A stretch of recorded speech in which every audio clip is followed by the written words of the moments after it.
Supreme court ने जब रीनीट कराने से मना कर दिया, उसके बावजूद भी उन्होंने 7 मेंबर्स की राधाकृष्णन कमेटी को गठित किया था। इस कमेटी का काम था कि सितंबर 2024 के एंड तक अपनी रिपोर्ट बनाकर दे कि कैसे फ्यूचर में एनटीए के द्वारा कराए जाने वाले एग्जामिनेशंस और नीट को बेहतर तरीके से कराया जा सके। केंद्रीय शिक्षा मंत्री धर्मेंद्र प्रधान ने कल अपने एक वक्तव्य में ये बताया कि वो नीट में और एनटीए के द्वारा आयोजित किए जाने वाले जो डिफरेंट एग्जामिनेशंस हैं उनकी शुचिता को इंश्योर करना चाहते हैं। वो चाहते हैं कि एग्जामिनेशन इतने अच्छे तरीके से कराए जाए कि केवल और केवल काबिल बच्चा ही इनमें एडमिशन पा सके, कोई नाकाबिल बच्चा किसी गलत तरीके के साधनों का इस्तेमाल करके इसमें एडमिशन ना पा सके।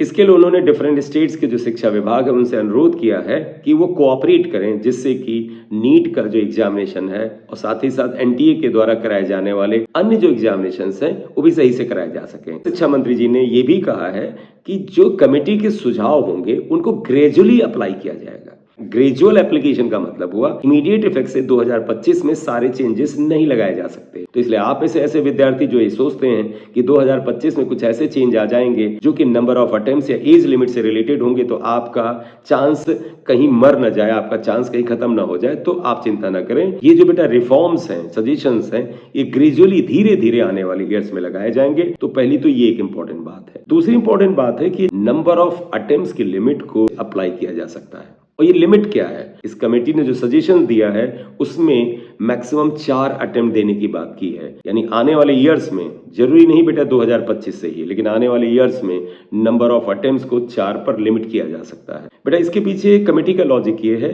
कि एक नीट का एस्पिरेंट जो है तैयारी के दौरान एवरेज 6 से 8 अटेम्प्ट दे देता है, और इस वजह से कई बार ये विद्यार्थी उतने सीरियस नहीं होते अपने सारे अटेम्प्ट में।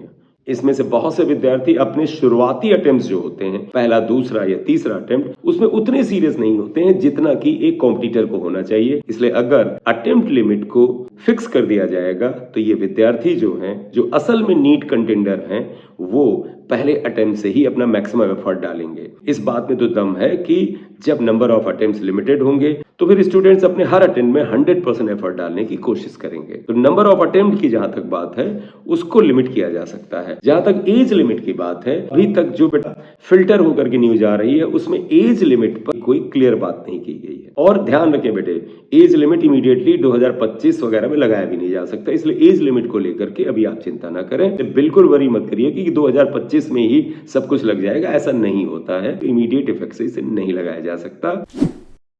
इस कमेटी ने बेटे ऑनलाइन मोड में एग्जामिनेशन कराने या हाइब्रिड मोड में एग्जामिनेशन कराने पे बहुत जोर दिया है। तो ये बहुत चांस है कि 2025 में ऑनलाइन मोड में पूरी तरह से नहीं तो हाइब्रिड मोड में एग्जाम होने का बड़ा चांस है। और हाइब्रिड मोड में क्या होता है बेटा कि जो पेपर होता है, जो क्वेश्चन पेपर होता है, वो आपको डिजिटल फॉर्म में यानी कंप्यूटर बेस्ड पेपर आपको मिलेगा, लेकिन आप उसको सॉल्व करके करेक्ट आंसर को पेन पेपर मोड में आप ओमार शीट पे फिल करके जमा करेंगे। ये हाइब्रिड एग्जामिनेशन कराने के बहुत चांस हैं। हो सकता है नीट को 2 बार में कराया जा सके, जैसे ऑल इंडिया पीएमटी पहले होता था। प्री में जो स्टूडेंट्स होते थे उनको क्वालिफाई करा करके एक मेंस एग्जामिनेशन देना होता था और final merit list mains examination के थ्रू बनती थी। इसे हम all India PMT, AIPMT pre और मेंस कहते थे। ऐसा ही बेटा इंजीनियरिंग में अभी भी चल रहा है। आपको पता है जेईई मेंस में जो 12 लाख 15 लाख स्टूडेंट्स अपीयर होते हैं उनमें से 2.5 लाख स्टूडेंट्स को जेईई एडवांस के लिए क्वालिफाई कराया जाता है। फिर जेईई एडवांस का एग्जामिनेशन इन 2.5 लाख स्टूडेंट्स का सीबीटी मोड यानी कंप्यूटर बेस्ड टेस्ट के आधार पर होता है। तो हो सकता है ऐसा ही नियम नीट में भी लग जाए। सारे बच्चों को ऑफलाइन में एक बार एग्जाम कराएं और उनमें से कुछ बच्चों को क्वालिफाई करा करके ऑनलाइन मोड में एग्जामिनेशन कराया जा सकता है। लेकिन अभी जो विश्वस्त सूत्रों से फिल्टर होकर खबर आ रही है तो बहुत चांस है कि ये हाइब्रिड मोड में एग्जामिनेशन हो।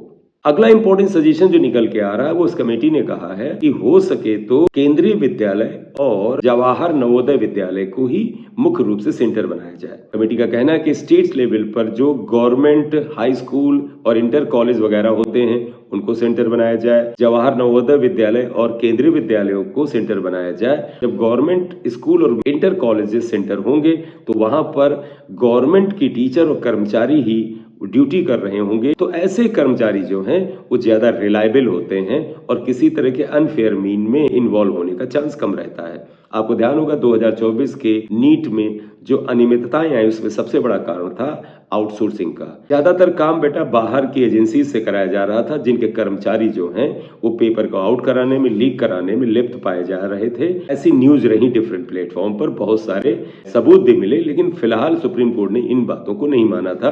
लेकिन ये तो था कि आउटसोर्सिंग की गई एजेंसीज जो थी इन्होंने घालमेल तो किया था। इस वीडियो में बेटे यही बात करनी थी। इस पर और न्यूज आती रहेगी तो आपके साथ शेयर करते रहेंगे। Thank you very much for watching the video. This is M Singh sir here. अगर आप चैनल पे नए हैं तो काइंडली से सब्सक्राइब कर दीजिएगा और प्लीज वीडियो को लाइक कर दीजिए। Thank you very much.